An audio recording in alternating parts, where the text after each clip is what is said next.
Então, voltando lá ao fluxograma das massas abdominais, massa abdominal palpável, de rápido crescimento, encaminha para o onco, tá?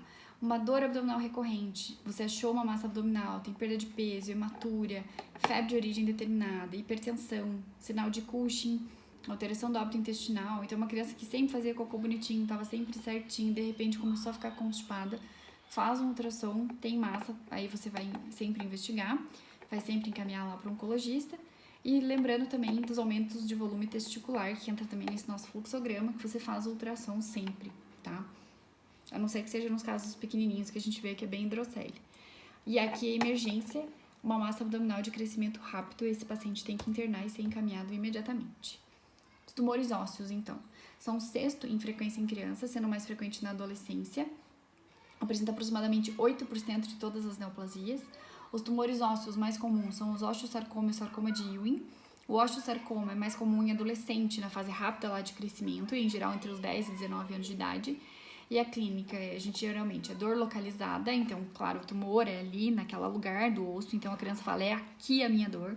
É uma dor bem importante, que não melhora com repouso, mesma coisa que a gente falou lá no começo. Então, não é aquela dorzinha da criança que a mãe faz a massagem e tá tudo resolvido. Localiza-se geralmente na metáfise dos ossos longos, tá? Aqui essa fotinho, deixa eu ver se eu consigo botar aqui no lugar pra vocês. Ó, claro que aqui é um tumor já bem mais avançado, mas ele é interessante da gente ver que ele tem esse aumento, essa dor localizada, e é uma dor realmente bem importante. A gente não precisa esperar chegar aqui pra gente fazer o diagnóstico. O sarcoma de Ewing é o segundo tumor, então, mais frequente. É a mesma faixa etária, mas não tem relação com o estirão de crescimento. Diferente do osteosarcoma, ele não pega metáfise, que ele pega diáfise dos ossos longos, mas também pode acometer os ossos chatos. E a clínica é dor, aumento de volume, calor e rubor local, tá? Mais ou menos o mesmo lá. Pode ter febre, que daí entra no diagnóstico diferencial de osteomielite. Então, toda a osteomielite a gente tem que pensar que pode ser, em algum momento, ser um sarcoma de Ewing. O sarcoma de Ewing tem um aspecto bem característico, que é esse aspecto em casca de cebola, que a gente consegue ver bem certinho aqui, como se fosse descascandinho mesmo, assim. E isso aqui também é questão de prova de residência. Então, dos tumores, o que eles pedem muito é isso aqui, falar em tumor ósseo, tá? Falar que o Ewing é a casca de cebola lá no raio-x. Os tumores de partes moles, eles são um grupo mais heterogêneo de doença, mas acho que, falando de tumor, a gente não pode esquecer de falar deles aqui. O rabdomiosarcoma, então, vai ter origem na musculatura estriada e é o sarcoma mais frequente entre crianças e adolescentes até os 14 anos de idade, tá? Outros tipos de sarcoma são mais raros e apresentam maior incidência lá nos adolescentes, mas o que a gente consegue observar geralmente é a tumoração local, que é a manifestação mais importante da doença. Então, a gente consegue palpar, né, do rabdomiosarcoma, porque a musculatura é um pouco mais aparente. Outros sinais e sintomas clínicos variam de acordo com a localização do tumor primário e com a presença ou ausência de metástase. Então, voltando lá para os tumores ósseos. Então, dor óssea, aumento de volume da região acometida com sinal inflamatório, raio-x. Então, assim, a hora que a gente está falando em tumor ósseo, é muito simples a gente investigar. Então, é um raio-x. Presença de lesão suspeita, encaminha pro oncologista, e se não tiver, você continua a investigação, por que tá dando essa dor aí nessa criança. Aumento progressivo daí de partes moles, voltando aqui.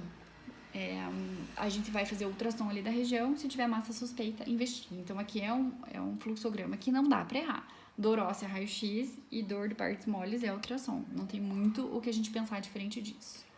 Os tumores de córtex supraadrenal, em geral, são mais raros em criança. A distribuição em relação à idade é sempre bimodal, tem um pico na primeira década e deu outro pico lá na quinta década de vida. E a clínica, em geral, a gente pode ter o Cushing, né, a síndrome virilizante, então aquela criança pequenininha que a gente vê já um começo de pilificação, começa a sentir às vezes até um odor mais forte, e tem a forma mista e a forma não funcionante. Os tumores hepáticos também não são tão importantes, e a clínica geralmente tem massa abdominal assintomática, perda de peso, anorexia e dor abdominal também podem indicar a doença um pouco mais avançada. Icterícia é raríssima nos tumores hepáticos, tá? É mais comum geralmente no hepatocarcinoma, mas também não é tão comum assim. Os tumores ovarianos também são raros, então pode ocorrer em qualquer faixa etária, mas a incidência é aumentada ali entre os 8 e 9 anos de idade, com um pico geralmente os 19, então acaba saindo um pouco da nossa faixa etária da pediatria. Na maioria dos casos, eles são originados das células germinativas. A dor abdominal é a nossa principal manifestação dos tumores ovarianos, mas também pode ter a massa abdominal palpável, febre, constipação, uma criança com uma adolescente daí, né, em amenorreia, ou então uma criança com sangramento vaginal, mas é tudo coisa que a gente tem que pensar. Neoplasia neonatal também é raro, na neonatologia, o neuroblastoma é o tumor mais comum nessa faixa etária. Então, não vou falar especificamente sobre o tratamento de cada um dos cânceres. Então, o tratamento vai se iniciar com diagnóstico e estadiamento correto, né? É fundamental que seja efetuado em centro oncológico pediátrico, então suspeitou, encaminhe esse paciente. No Brasil, a gente teve um aumento importante na sobrevida desses pacientes e na cura dessas crianças, mas a gente ainda tem muito o que melhorar. Então, assim, a cura da doença não vai só fazer a recuperação biológica, então a gente tem que dar qualidade de vida para essa criança. Não vale a gente fazer um diagnóstico tardio, encaminhar essa criança e falar, nossa, ela curou, viveu mais 15 anos com um prognóstico horrível. Então a gente tem que sempre pensar em câncer, tá? Então, voltando aos nossos sinaizinhos vermelhos, só lembrando o que a gente falou até agora, que é muito importante. Persistência dos sintomas é sempre muito importante. Pancitopenia é sempre muito importante. Tem alguns vírus que podem fazer uma pancitopenia, mas a gente tem que sempre pensar em câncer quando a gente vê isso. E aqui é uma das coisas que a gente, os nossos sinais de alerta que a gente tem que ver. E o corticoide. Não usar, pelo amor de Deus, corticoide. Então, reflexo branco na pupila, que pode ser visível no dia a dia ou em fotografias. Estrabismo que surge repentinamente. Aumento de volume em qualquer região do corpo, principalmente em dolor e sem febre, ou seja, não tem sinal de inflamação, né?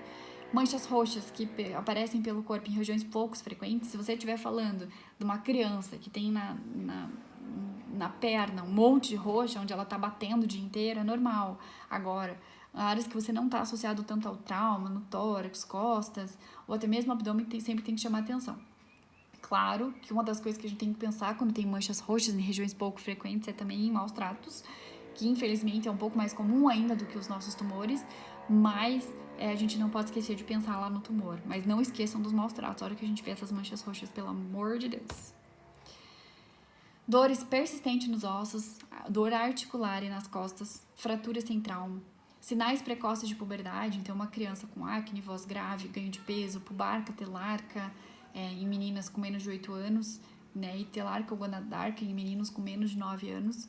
Cefaleia persistente progressiva, associada ou não a vômitos, alteração ao caminhar, desequilíbrio, alteração na fala, perda de habilidades envolvidas, então uma criança que vinha super bem, de repente regrediu, ou algum tipo de alteração no comportamento. Então, dependendo da localização no tumor, pode deixar a criança com um comportamento totalmente diferente do que o que você está acostumado.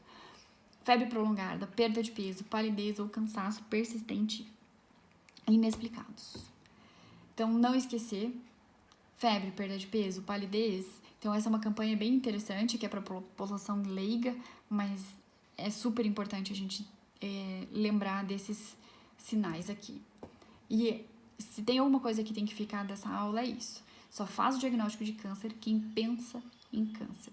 Então, pensem em câncer. Vai ser sempre câncer? Não. Que bom. Mas a gente tem que pensar nele. Se a gente pensar 15 vezes e nenhum for, tá ótimo. Se a gente pensar 14 vezes e um for e a gente esqueceu de pensar, aí é o nosso problema que a gente vai ter lá pra frente. Certo? Então, acho que por hoje é isso. Qualquer dúvida, qualquer coisa, a gente volta a conversar. A nossa próxima aula vai ser sobre emergência. Ela é uma aula um pouquinho mais longa, mas eu vou ver se eu consigo colocar no portal ainda essa semana. Um abraço para vocês.